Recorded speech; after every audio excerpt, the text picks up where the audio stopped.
Kraken recently revealed an intelligence gathering operation that started as a routine hiring process.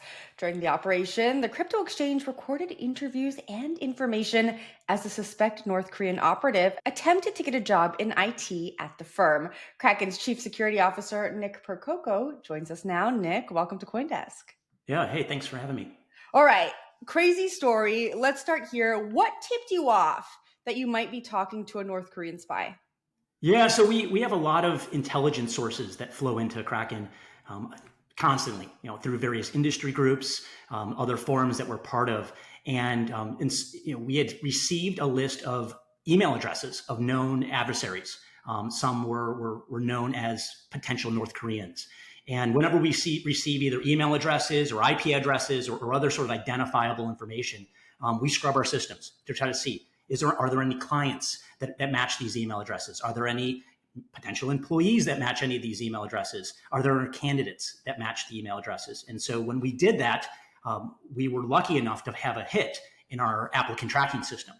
Now, this was not someone that was making its way through the interview process with us. It was a resume that was in a bucket of other resumes that was just not really being looked at yet by the recruiting team. Now, when you looked at that resume, was it one that usually you would look at and invite for an interview? Were there red flags in the application and the resume? Yeah, it depends on what we were looking for. The person was more of a technology generalist, I would say, as far as the resume was concerned.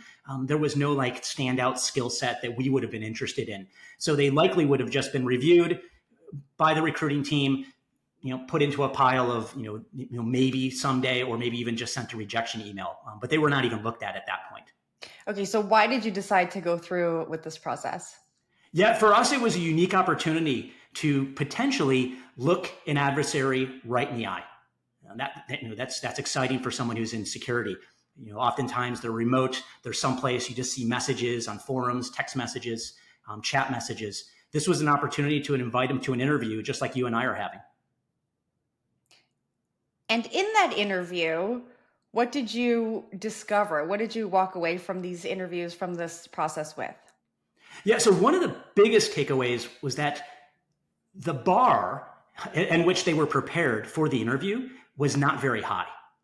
We asked them lots of questions. They were ill prepared for most of those questions.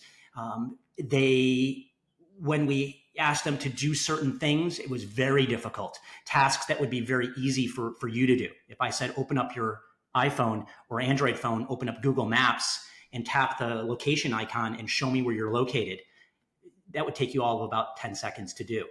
This took the person about 3 minutes to try to do and wasn't very successful at doing so.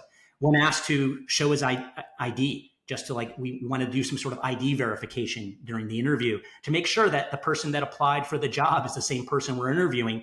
When they showed their ID, it was not one they had in their hand. It took them a couple of minutes to find it in a PDF document on their computer, and then they shared their desktop. And so those are some of the things that were red flags to us. The other piece is that he claimed to live in Houston, Texas. And we asked him all sorts of questions, like cultural questions, like what are some good restaurants in Houston? The day that we were doing the interview just happened to be Halloween. And I asked him lots of questions about, what happens if kids knock on your door tonight with hockey masks on and chainsaws? What are you going to do? He had no idea what I was talking about. And then we asked, hopefully you have bags of candy to hand out. What kind of candy do you have?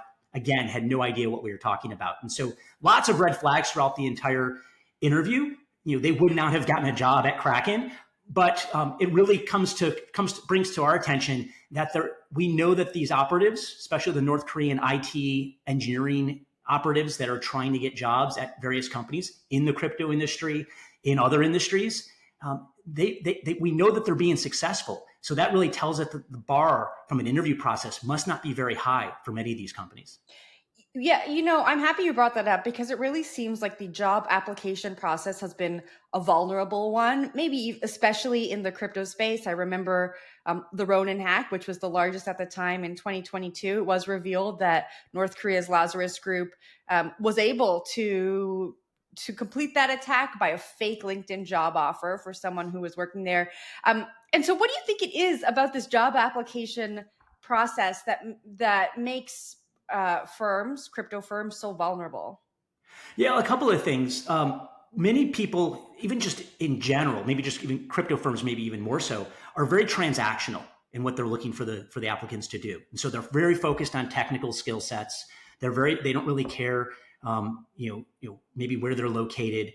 They don't really care about many things about the person themselves or the things that they're representing themselves as. So if they say they live in Texas, they don't really care about those attributes. They care about the technical skills. And it's very easy for someone to fake those technical skills during the interview process. They could put together a resume that looks fantastic based upon the job description so that they get a look. They also can utilize AI during the interview process in order to be able to come up with the answers rather quickly.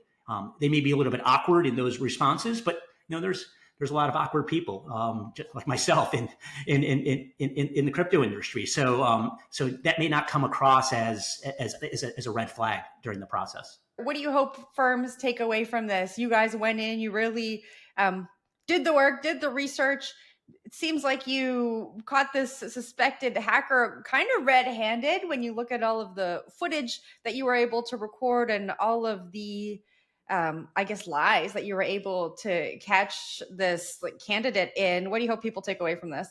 Yeah, I mean, don't just focus on the technical skills. Focus on the soft skills, but also the attributes of those soft skills. So whether they say on the resume that they're an avid soccer fan, try to have some conversations about soccer. If they say their favorite food is sushi, ask them about their favorite sushi restaurant. Try to have some conversations that are more about the person rather than the technical abilities, and you'll basically vet out some of those red flags pretty quickly if the person is faking who they are.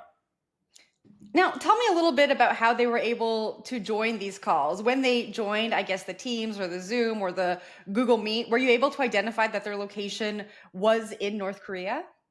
Yeah, so they didn't obviously join from North Korean IP addresses because I'm sure Zoom is the technology we used to do the call. They likely blocked those connections, and so they didn't have the ability to join directly from North Korea. But we do know that looking at our logs in our applicant tracking system and the communication that we were doing with them, in various activities we had them jumping through during the interview process, that they came from lots of locations, all within the United States, but never really in the same geographic location of where they said they were living.